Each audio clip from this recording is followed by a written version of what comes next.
all women are different, but they are all women. This video is androcentric from a men's point of view and is presented as opinion, commentary, and debate. Expressing opinions is not violence. These are ideas to challenge, question, and argue in public, because classical liberalism relies on the First Amendment for its dialectic.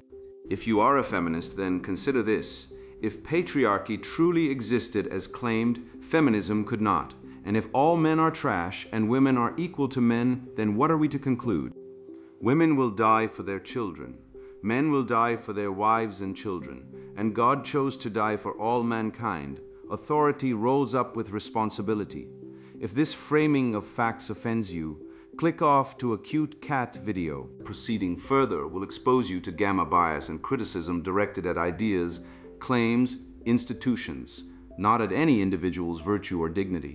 Our method follows the 7 liberal arts, the trivium, grammar, logic, rhetoric, and the quadrivium, arithmetic, geometry, music, and astronomy. And the transcendentals, the good, true, and beautiful. If this framework is not for you, feel free to exit now. It's no disgrace. Women are wonderful. God bless America. Men are great. Feminismus delendus est. Jesus' Rules for Life. A Rational Approach for Red-Pilled Men. Written by Conrad Riker. Available now. Links in description. Jesus' Rules for Life. A field guide for men who still notice reality. The Logos Insurrection. How to weaponize the trivium to crush the silent treatment, escape the debt plantation, and reclaim the spirit of Western civilization. You've been living in a hallucination, a gynocentric funhouse mirror where the villains are heroes and the victims are executioners. They told you that feminine intuition is superior to masculine reason, that the silent treatment is a healthy boundary rather than the psychological stonewalling of a coward who fears the dialectic. You see the stats, the suicide rates, the family court devastation, the 50% divorce rate, and you feel the phantom pain of a civilization that has been gelded by its own compassion. But the spell breaks today. We are going to take the red pill of the trivium, grammar, logic, rhetoric, and use it to dissect the lie that equality is anything other than a war on excellence. Consider the trap they set for you. The university system that replaced the Iliad with grievance comics, designed not to educere, lead out, but to indocinaire, brainwash. They ask you, what would you do if you lost your job? Not out of care, but as a biological fitness test to see if you are a sovereign provider or a corporate serf. It is the same evolutionary engine driving female relational aggression. Gossip, exclusion, character assassination. Tactics of physical weakness designed to bypass the male fortress of logic. It is time to stop apologizing for your competence. It is time to recognize that a man who relies on a single W-92 is a slave, while the man who masters a side hustle and commands a mixed constitution within his home is a king. This is the path back to the Logos. We will use syllogisms to dismantle the postmodern claim that there is no truth, exposing it as a self-refuting paradox that collapses under its own weight. We will strip away the gamma bias that paints your ambition as toxic and replace it with the iron law of natural law. Jesus did not come to bring peace to the wicked. He came to overturn the tables of the moneylenders and dismantle the corrupt with the sharp edge of truth. You are not here to be liked. You are here to be good, true, and beautiful. We are going to resurrect the anti-fragile spirit of the West. And by the time we are finished, you will not just survive the collapse of modernity, you will be the one who rebuilds it from the ashes. The crucifixion of the Logos, dismantling the postmodern illusion. To understand the war being waged against your mind, you must first strike at the very root of the enemy's power, the lie that objective truth does not exist. Consider the postmodern assertion that there is no objective truth, a dogma chanted like a hymn in every university lecture hall across the West. We shall dismantle this insanity, not with feelings, but with the cold, hard steel of the trivium. Observe the syllogism. Premises states that if there is no objective truth, then the statement there is no objective truth cannot be objectively true. Premise B posits that if the statement there is no objective truth is not objectively true, then objective truth must exist. The conclusion is therefore undeniable: objective truth exists. This is a performative contradiction of the highest order. The moment the relativist opens their mouth to deny reality, they affirm it.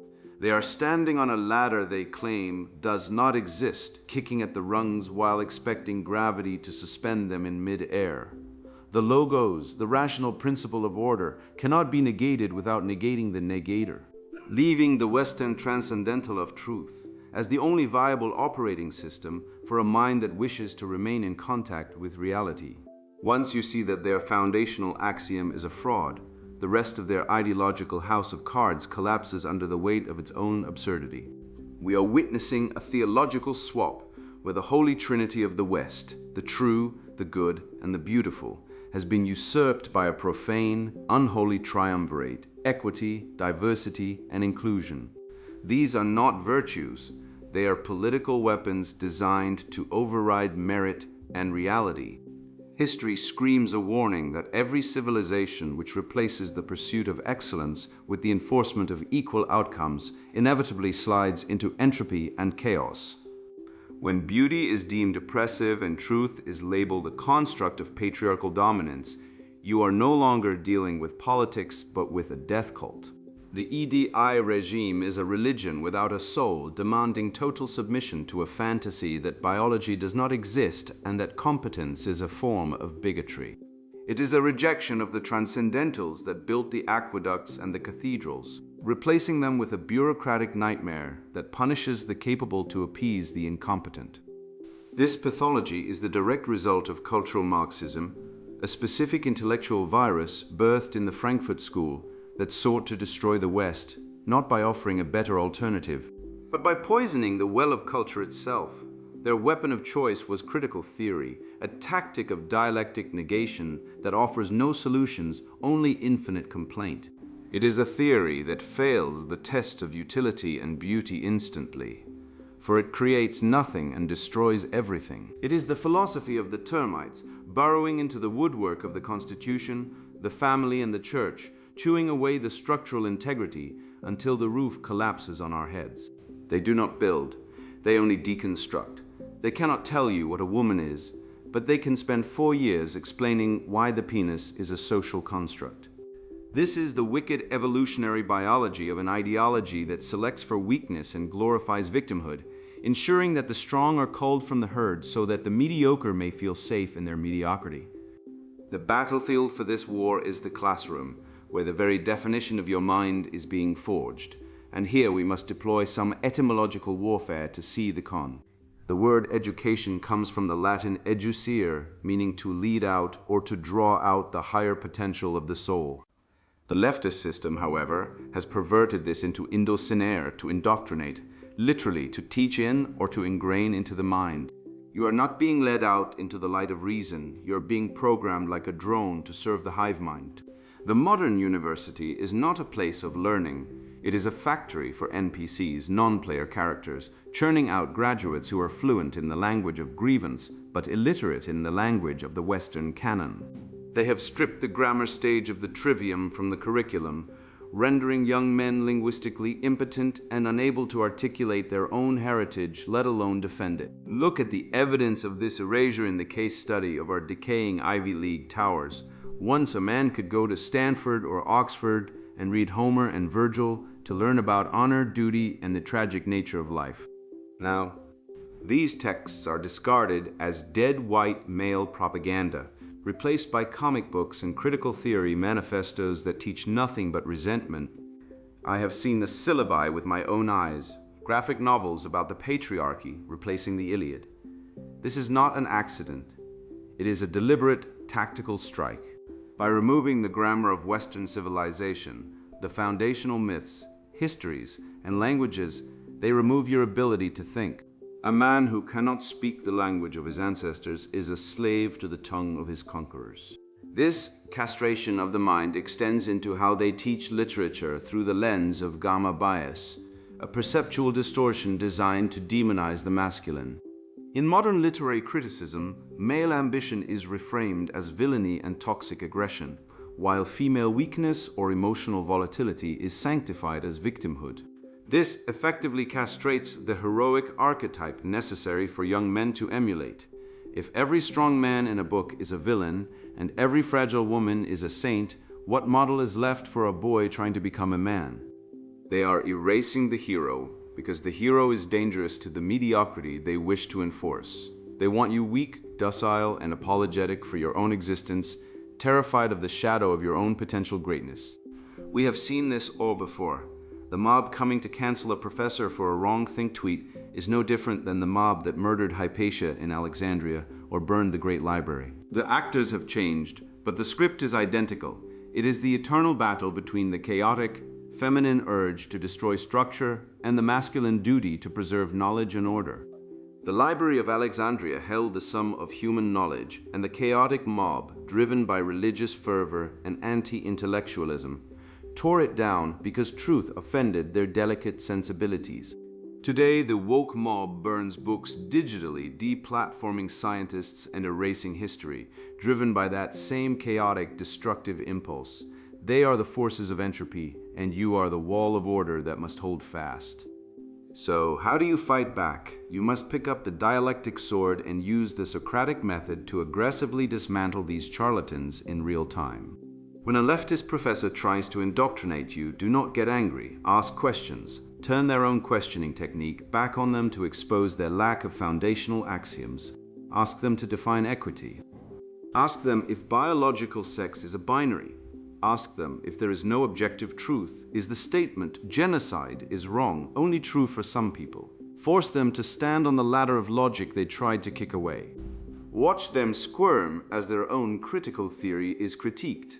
They have no defense against a man who wields reason with precision, for their entire ideology is built on sand. Ultimately, you must accept that the physical universe operates on immutable laws. Gravity, thermodynamics, and electromagnetism do not care about your feelings. They simply are. Likewise, human society must operate on natural law. Any attempt to legislate against biology, whether it be the insanity of transgenderism claiming men can bear children, or feminism claiming sexual dimorphism is a social construct, is as suicidal as legislating against gravity. You can pass a law saying gravity is oppressive, but if you jump off a cliff, you will still hit the ground. The red pill truth is that you cannot cheat nature. The West is falling because it tries to cheat nature, to deny the logos, to pretend that the weak are strong and the lie is the truth. We return to natural law or we perish. The choice is yours. Be the rational man who sees the cliff for what it is and step back from the edge. Gravity cares nothing for your feelings, and neither does the brutal calculus of evolutionary biology, which dictates the rise and fall of empires. I have shown you that to deny natural law is to embrace extinction, yet we live in a civilization that has collectively decided to jump off the cliff while screaming that the ground is misogynistic. This is the madness of the cultural Marxist disease, the belief that one can replace the objective true with the subjective tyranny of feelings. We must now dissect exactly how this pathology manifests in the daily warfare against the masculine mind, for the enemy does not fight with steel or honor, but with the insidious, cowardly weapons of silence and accusation. The Sphinx of Silence, weaponizing female relational aggression. The Sphinx of Silence sits upon the pedestal of modern culture, a riddle wrapped in an enigma of passive aggression, demanding tribute from the productive male while offering nothing but a gaping maw of judgment in return. We see this in the star chamber mechanics of the current social justice regime, where the ancient Western right of due process, the very bedrock of Roman law and English common law, is tossed aside for a kangaroo court of feelings. In this grotesque theater, evidence is not merely unnecessary, it is a hindrance to the narrative of oppression. The accusation itself becomes the conviction, a modern witch trial where the dunking stool is replaced by social ostracization and HR tribunals. A rational man, steeped in the logic of the trivium, recognizes this immediately. An argument without evidence is a logical fallacy, yet in the genocentric court, emotional testimony is elevated above forensic proof. The goal is never justice. The goal is character assassination as a service, a systemic tool to dismantle high-status males who refuse to bend the knee to the hysterical zeitgeist. This brings us to the silent treatment, a tactical weaponization of withholding that violates the fundamental rules of the dialectic. Logic dictates that for truth to be discovered, propositions must be exchanged and tested. When one party engages in stonewalling, they are not communicating, they are aggressing. By refusing to define terms or present grievances, the female user of the silent treatment attempts to win by default, trapping the man in a logical bind where he is punished for a crime he cannot identify. This is a violation of natural law, for one cannot be expected to atone for an undefined sin. She claims she wants connection, yet her behavior sabotages the very mechanism of connection, dialogue. This is the syllogism of female hypocrisy laid bare. Major premise: a being that desires genuine connection seeks the exchange of information, communication. Minor premise: the user of the silent treatment deliberately withholds information to inflict pain. Conclusion: therefore, the user of the silent treatment does not desire connection, but rather seeks sadistic control. The myth of the communicative female is shattered by the reality that her silence is a megaphone for her manipulative intent.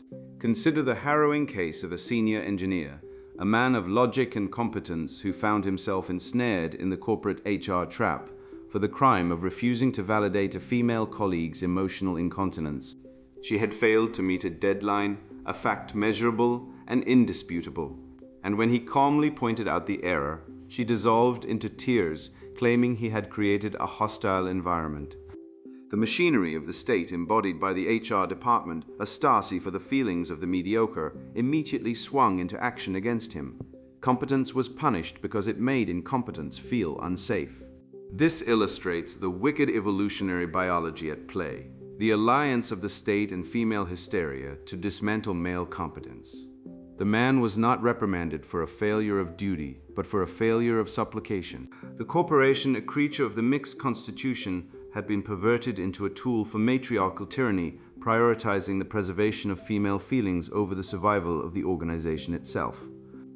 We constantly hear the Marxist drone of patriarchal oppression, but a simple application of logic reduces this to absurdity. If men were truly the oppressive, violent tyrants that feminism claims, they would not tolerate female dissent for a second. The very fact that a woman can stand in a public square, berate men, slander the founders of civilization, and demand resources without fear of physical retaliation proves that men are the tolerant, benevolent sex.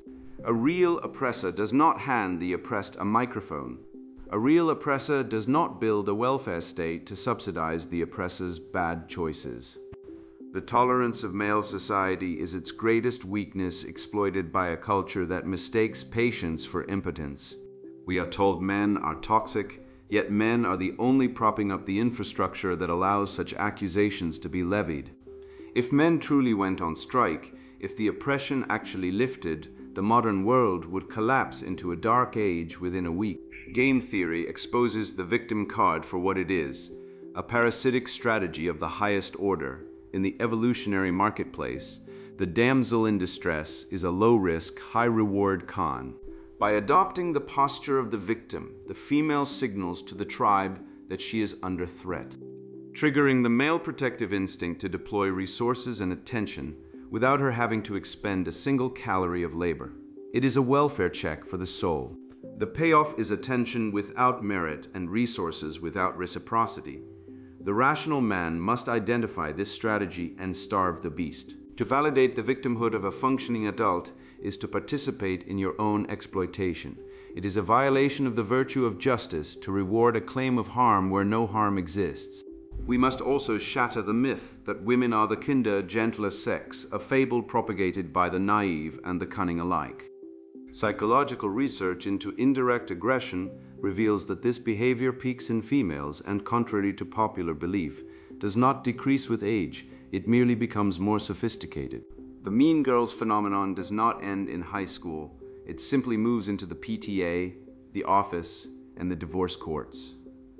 Dr. Anne Campbell's research demonstrates that female relational aggression, the silent treatment, gossip, exclusion, and reputation destruction is an evolved strategy to damage competitors without incurring the physical risks of direct combat. Because women have higher biological reproductive value, They evolved to fight with words and social exclusion rather than fists. This is a biological constant, not a social construct.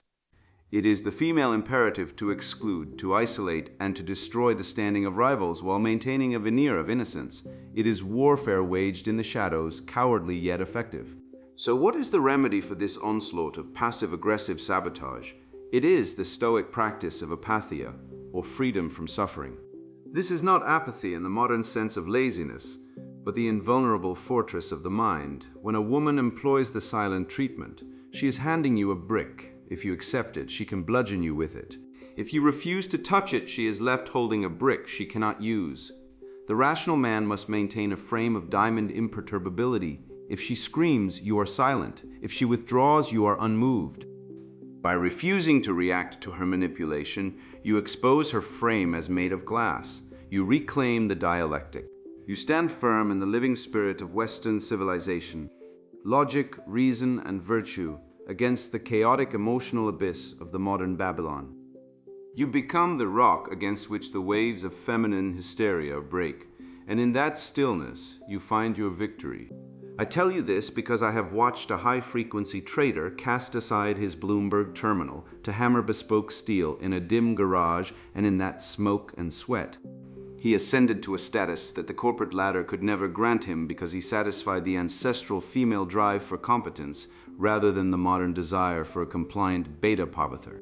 This proves that the modern side hustle is merely the digital resurrection of the ancestral hunt, a biological necessity that triggers respect in the female psyche and utterly refutes the feminist lie of the gender pay gap, which is actually a death gap, where men bleed to keep civilization running while the welfare state encourages sloth. By rejecting the university debt prison and embracing the medieval virtue of industria, you become the antifragile king who needs no master, thereby applying the principle of subsidiarity to your own life and smashing the Marxist frame that you need capital to create capital. The antifragile king, subsidiarity, mastery, and the art of the side hustle. A man who wants to lead the orchestra must turn his back on the crowd, goes the old axiom. Yet today's modern corporate male is too busy facing the crowd, begging for approval, and conducting a symphony of incompetence in exchange for a bi-weekly direct deposit that barely covers his alimony. Consider the syllogism of your own existence. Major premise: a man who relies on a single corporate paycheck is a slave to the corporation and its bureaucratic HR fiends. Minor premise: a man with a side hustle is a sovereign entity who commands his own destiny. Conclusion: therefore, the side hustle is the only path to true masculine liberty. You have been sold a lie that safety is found in a W-2 form, but that safety is a hallucination. True security is found in competence, in the ability to produce value ex nihilo. Standing on your own 2 feet like the antifragile king you were meant to be. I knew a man, call him Silas, who spent a decade rotting in a middle management role at a faceless tech conglomerate, enduring endless seminars on microaggressions and inclusivity while his soul slowly atrophied. He realized he was becoming a gelding for the corporate matriarchy, so he did the unthinkable. He quit. He didn't find himself in Bali. He went into his garage and started forging bespoke blades. He applied the medieval logic of the guild, the mastery ladder, obsessing over the metallurgy, the heat treat, the edge geometry. Within a year, his status had skyrocketed, not because of a title bestowed by a feminist HR director, but because he possessed a tangible skill that demanded respect. Women noticed the shift in his comportment immediately. They didn't care about his stock options. They responded to the raw, undeniable competence of a man who can create something lethal and beautiful with his own hands. He satisfied the drive of hypergamy not by submitting to it, but by rising above it through sheer craftsmanship. This is the evolutionary biology of provisioning stripped of its Marxist veneer. In the ancestral environment, the provider was not a paper-pushing drone in a cubicle. He was a hunter, a problem solver, a killer of obstacles. When you sit in a Zoom meeting discussing quarterly projections, you're engaging in a performance of submission, signaling to the female primal brain that you are a domesticated herd animal. However, when you engage in a side hustle, whether it is eBay arbitrage, freelance coding, or carpentry, you are engaging in the digital equivalent of the hunt. You are scanning the environment for opportunities, executing a strategy, and returning with the meat. The female psyche, hardwired by millions of years of natural selection to detect fitness, cannot help but respect the man who brings home the bacon through his own wits, rather than waiting for a handout from the corporate soul. This brings us to the economic principle of subsidiarity, a pillar of Western civilization that the statists have desperately tried to bury. The axiom states that matters ought to be handled by the smallest, most local authority possible. Your finances are the most local authority there is. They belong to you, your family, and your immediate community, not to a globalist bureaucracy or a fragile corporation. When you rely solely on a giant employer, you are violating the principle of subsidiarity, making yourself dependent on a distant, unfeeling entity that cares nothing for your natural rights. By building a side hustle, you are reclaiming economic subsidiarity. You are localizing power and creating a system of personal governance that is anti-fragile. If the global economy crashes, the local hustle survives. If the corporation fires you, the sovereign individual remains standing. We must also dismantle the wicked lie of the gender pay gap with the sledgehammer of hard data, a falsehood used to batter men into submission. Leftists screech that women earn less than men, but they deliberately ignore the death gap. Men make up roughly 92% of workplace fatalities. We take the dangerous jobs, the 12-hour shifts in the mud, the Garfunkel labor that keeps civilization running, and we are compensated accordingly for the risk and the output.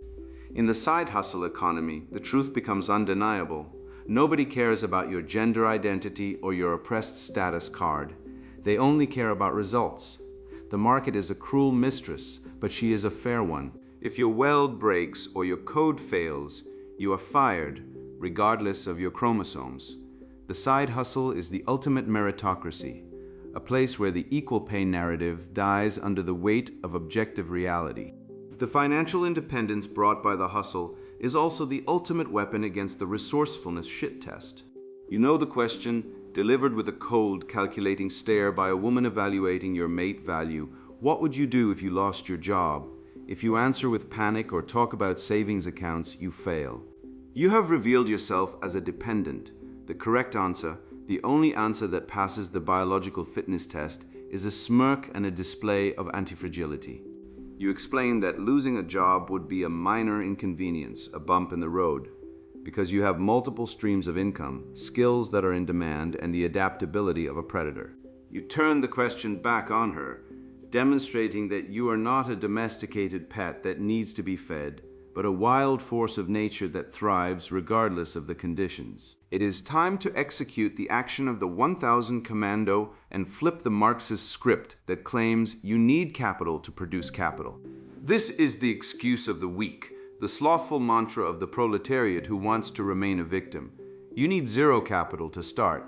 You need intellect and sweat equity. I have seen men start with nothing but a discarded lawnmower and a gallon of gas, flipping their way into a landscaping empire or scouring garage sales for undervalued vintage electronics to sell on global marketplaces. This is the antithesis of the welfare state. It is the virtue of industriousness manifested. The word industry comes from the Latin industria, meaning diligence, but it has been twisted by the socialists to mean working for a boss. No. True industry is creating value where there was none before, through the sheer force of your will and intellect. We must also contrast the glorious path of the apprenticeship ladder with the modern debt prison of the university complex. The medieval guilds understood that to become a master, one must serve under a master, learning the trade through hands-on practice and assuming the burden of responsibility. Today we tell young men to go into debt for a degree in communications or gender studies, spending 4 years drinking themselves into a stupor while learning nothing of value.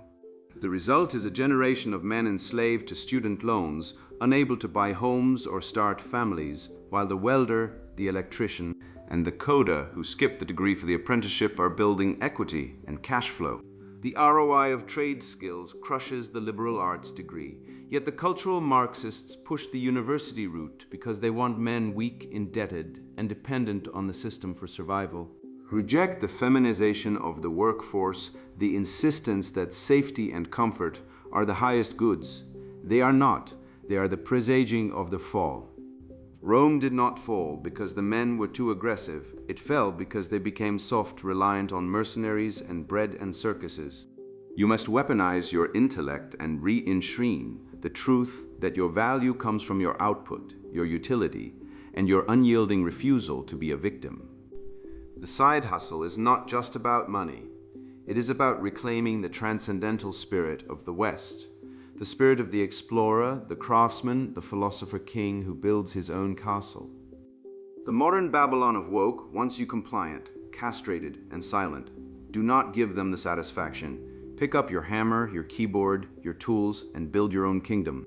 You have taken up the hammer and the will to build, yet the cultural architects of decay have long ago infiltrated the very foundation stones of our heritage to make them crumble. They have painted the ultimate avatar of Western truth as a feeble, pacifist doormat, a neutered idol designed to placate the weak rather than inspire the strong. You must shatter this stained glass illusion immediately, for to understand the magnitude of the war you are in, you must look straight into the unvarnished, testosterone-fueled reality of the man who started it all. Resurrecting the polity, the masculine restoration of order. You look at the modern church and see a gentle shepherd in a dress, but you have been sold a lie that would make the money changers in the temple laugh with demonic glee. Jesus Christ was not a proto-hippie distributing flowers and hugs. He was the ultimate rationalist, a master of the trivium, who walked into the den of vipers. The Pharisees, the ancient precursors to our screaming, blue-haired, victimhood-obsessed regressive left, and verbally dismantled them using the sharp blade of logic.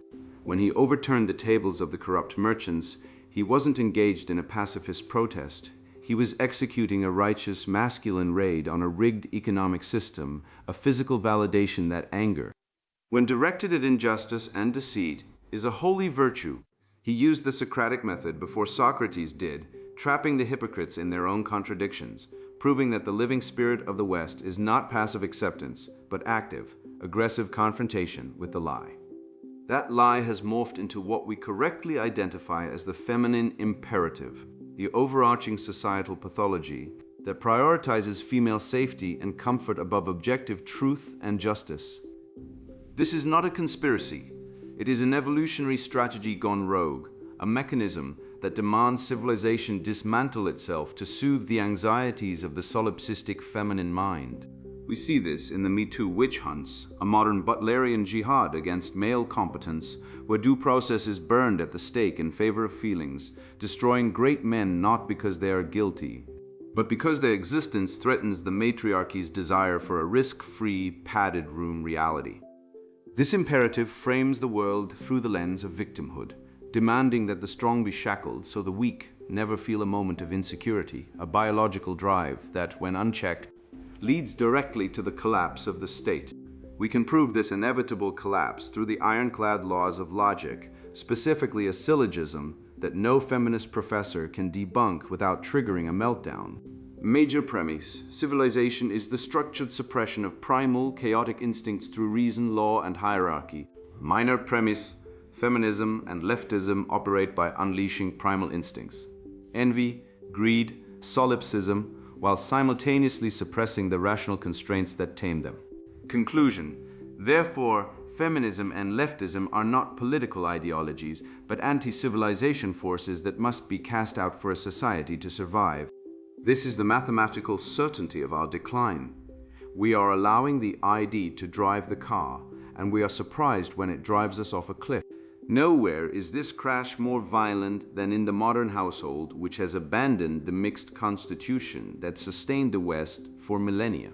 The stable family is not a democracy of squabbling children. It is a hierarchy where the father operates as the monarch, holding final authority to prevent anarchy, while the mother rules as the aristocrat of virtue, managing the cultural and domestic sphere, and the children function as the demos, whose voices are heard but never allowed to dictate policy. To reject this is to embrace the chaos of the single-mother household, a statistically proven factory of failure that churns out degenerates at an alarming rate, proving that the nuclear family was not a social construct, but a technological necessity for human flourishing. Within that fallen structure, men face a terrifying legal void, where the concept of due process has been utterly erased by gynocentric courts. We demand the application of legal standards within relationships. A man cannot be convicted of being wrong or abuse without evidence, a specific accusation, and a functioning defense mechanism. Yet the current regime operates on a feelings-based jurisprudence where a woman's emotional state is the only evidence required to strip a man of his assets, his children, and his dignity. This is Kangaroo Court 101, a system that would make Stalin blush, where the presumption of innocence is replaced by the presumption of guilt merely for possessing a Y chromosome. To fight back, we must resurrect the civil society associations that built this civilization before the state neutered them.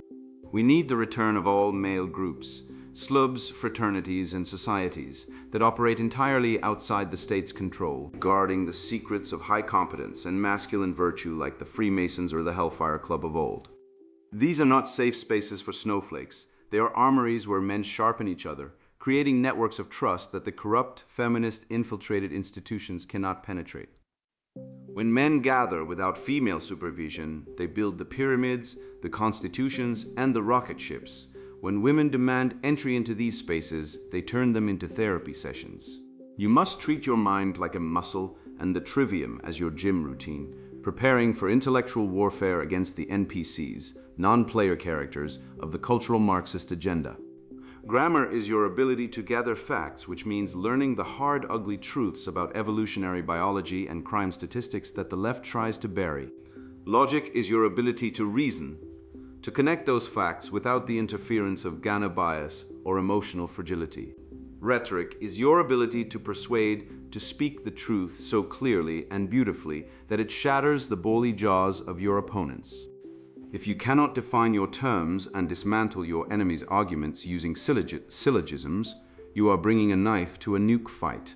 Part of this conflict involves aesthetics, as Marxists tend to favor the ugly and concrete since it reduces human spirit to animalistic levels, facilitating control. We must implement beauty's remedy by reconnecting with high art, classical architecture, and physical fitness, not as mere hobbies, but as spiritual armaments.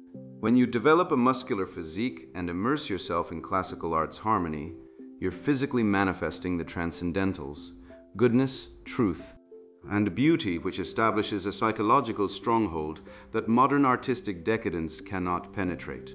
The left aims to keep people overweight, compliant, and glued to screens. They dread a man who can lift 3 times his body weight while citing Aristotle. This brings us to your final mission, the imperative that overrides all others. You must become a pillar of the West. This is not a metaphor. You are to embody the living spirit of Western civilization so fully that your mere existence refutes the lies of the leftist degenerates. You must redeem your time through sheer force of will, mastering a trade through the apprenticeship ladder, raising strong sons and feminine daughters, and standing as a beacon of rationality in a sea of insanity. When you walk into a room, the reality should shift toward order and truth. When you speak, the spell of ignorance should break. Do not wait for the world to be saved. Be the savior of your own patch of civilization, and by doing so you cast out the shadows. You've now seen through the matrix of lies that the cultural Marxists have painstakingly constructed around your mind, and I can almost hear the chains falling off as you read these very words. Remember the allegory of Plato's cave. You're no longer watching shadows on the wall. You've stepped into the blinding light of the Logos, where the true, good, and beautiful exist as immutable realities, not social constructs cooked up in a gender studies department. The truth you've absorbed here is more powerful than any blue pill because it aligns with the operating system of the universe itself, natural law, and no amount of feminist theory or critical theory can change the laws of physics or biology any more than they can legislate against gravity. Now, you possess the intellectual weapons to slice through their semantic sabotage like a hot knife through butter. When they throw toxic masculinity at you, you'll recognize it as the inverted propaganda. It is a shaming tactic designed to castrate male excellence and civilization itself. When they demand equity over equality, you'll see it for what it is, the old Marxist poison in a new bottle. The facts don't lie. Men commit suicide at 4 times the rate of women, lose custody of children in over 80% of divorce cases despite being the more stable parent, and face homelessness at dramatically higher rates. These aren't coincidences, they're the predictable outcomes of a gynocentric system that weaponizes the state against men while pretending to be the victim. The modern matriarchy would have you believe otherwise, but you now know the biological and historical reality. Civilization itself is the collective achievement of male sacrifice, innovation, and labor. And its collapse is guaranteed when feminine imperatives replace rational hierarchy. Go forth and claim your birthright as a pillar of Western civilization. Use the trivium as your intellectual armor, and let natural law be your compass. When you encounter the next blue-pilled soul lost in the maze of feminist propaganda, don't just pity him, red-pill him with the same ruthless compassion you've received here. Share this knowledge. Live these truths. Become the anti-fragile king who cannot be broken by modernity's decay. The fate of our civilization rests not with the politicians or the academics, but with men like you who have the courage to see the world as it is, and the strength to build what should be. This is your sacred duty, your burden to bear, and your glory to claim. And now the sponsored book introduction. Jesus' Rules for Life, a rational approach for red-pilled men. If you've ever been called toxic for refusing to apologize for wanting more success, more respect, more control over your life, this book is your antidote. I wrote it after a decade of watching men flounder in a culture that demonizes ambition while demanding they grovel for approval. My own wake-up call came when a corporate HR seminar labeled my leadership style problematic for expecting punctuality and accountability. Instead of bending, I spent years reverse engineering history's most influential leader, Jesus of Nazareth. What I found wasn't a meek pacifist, but a strategic operator who built an eternal legacy by rewriting the rules of power. This isn't Sunday school theology, it's a field manual for men who want to win. Modern masculinity is a minefield. Women, governments, and viral hashtags shame men for being too assertive or not assertive enough. A lose-lose trap. Jesus faced the same double binds. When religious leaders tried to cancel him for healing on the Sabbath, he didn't cower, he doubled down, asking, "Which of you doesn't untie his ox to water it on the Sabbath?" That's frame control. That's dominance. This book dissects his tactics, from leveraging haters as pawns, enemies as legacy accelerators, to converting sexual discipline into world-changing focus, sexual energy as capital. You'll learn why Fortune 500 CEOs steal his playbook and how to apply miracle-driven mental models to crush impossible goals. Weak men won't survive what's coming. If you're triggered by terms like hierarchy, meritocracy, or biological reality, close this book now. Go binge Netflix, collect participation trophies. This isn't for you. But if you're ready to lead, to turn pain into leverage, pain as the ultimate mentor, money into generational wealth, money changer economics, and haters into footnotes in your legacy, keep reading. Data doesn't lie. Yale researchers found men with clear missions outlive their aimless peers by 7 years.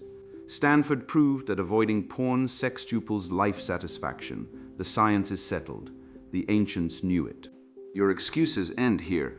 Jesus didn't whine about Roman oppression or demand handouts.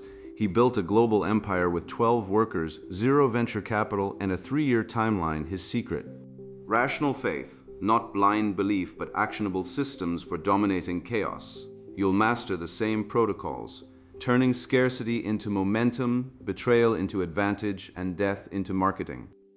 The Romans thought they killed him.